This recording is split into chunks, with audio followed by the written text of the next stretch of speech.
Okay, so let's see.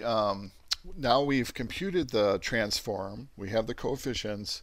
Now we want to quantize those to reduce the amount of information so we can actually compress the image.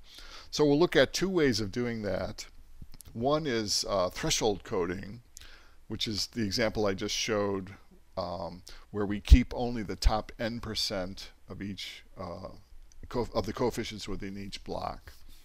And I'll show an example in just a second here in Matlab. Um, the other method that we'll see in a minute is zonal coding, where we keep the coefficients with maximum variance across all subimages. So for both of those, once we've thresholded, we take the remaining coefficients and we restrict those to a fixed or variable number of bits. So first look at threshold coding. And we'll do an example in Matlab using these functions. So Matlab has a function called dct2, which performs a two-dimensional discrete cosine transform. And you call it using this syntax right here. So typically we would call that on a subimage A. And it would produce a matrix of coefficients of the same size as A. And then to do the inverse transformation, we would use the function idct2, taking our matrix of coefficients and producing, hopefully, the same image that we started with, the same subimage. Okay, so to apply the DCT to each block, we'll use this handy Matlab function called BLKPROC, so for block processing. And what this function does is you give it an image, you give it the size of the blocks that you want to apply a function to, and then you give it a handle to a function, which is what this @ sign is. And this can be anything. In this case, we're going to use the DCT2 and apply that to each 8x8 block in this image I. And that will produce an image of coefficients, which is the same size as I, but where we have applied the transformation to each 8x8 block. So I'll do this on this image here using that exact method.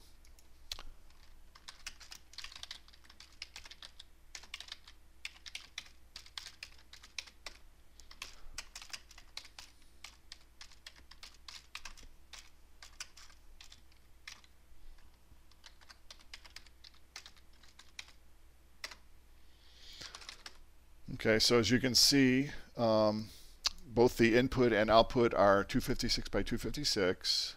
Let me display the matrix of coefficients using IM tool. And you can see it has this this sort of regular pattern representing each 8x8 block. So if I inspect one of those closely, let's say up here,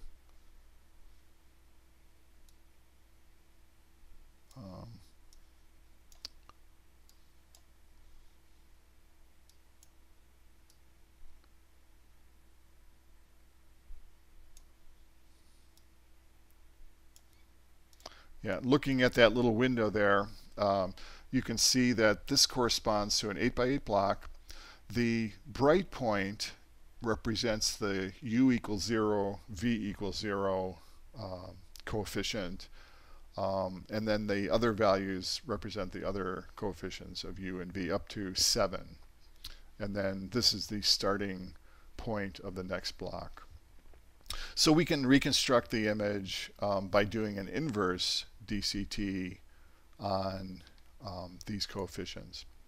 But first, we would quantize them by getting rid of the smallest magnitude values. And this is a little exercise to do that, to write your function to do that truncation. And we'll use we'll create a function we can call it anything. We'll call it myfunc here.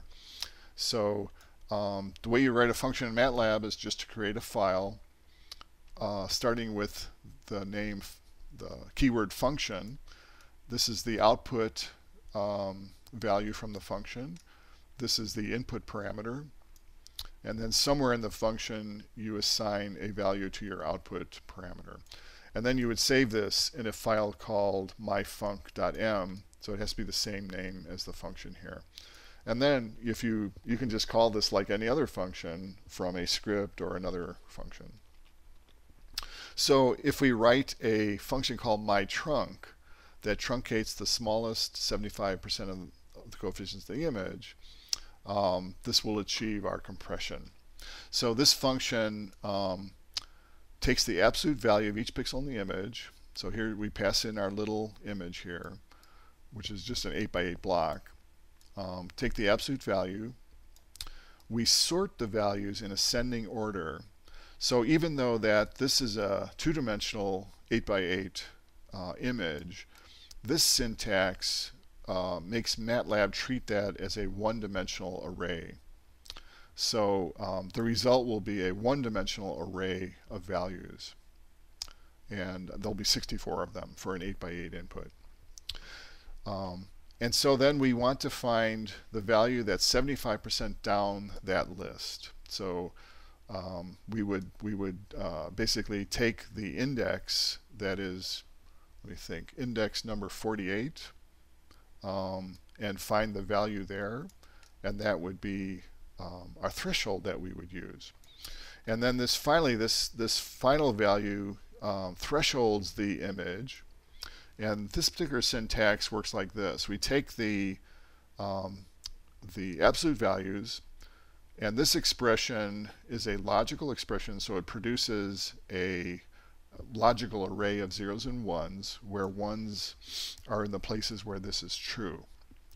And then we multiply that by our original image A, meaning that we only keep the values in A where this is true, or a 1, and everything else is set to a 0.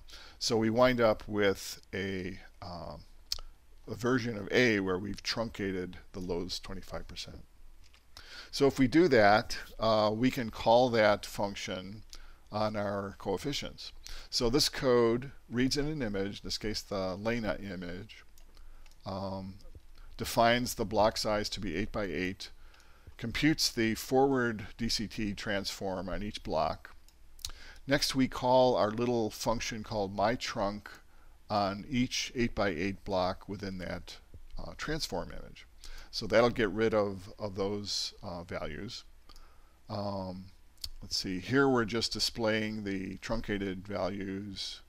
And here's where we do the inverse DCT.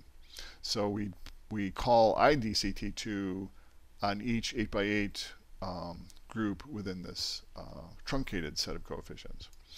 And so that is our reconstructed image, and now we look at the error between that and the original image. So anyway, if you do all that, you generate this curve for different block sizes. So if I were to change this W size to 4, I would get an RMS error of 3.5 something. If I change it to 32, I get an error of 2 point something. Okay, I mentioned there's another way of quantizing the transform coefficients, and that's zonal coding, where we keep the coefficients with maximum variance across all subimages. So the idea is that we look at a particular value of u and v, let's say u equal 1, v equals 2. And I look at that same coefficient in each of my blocks.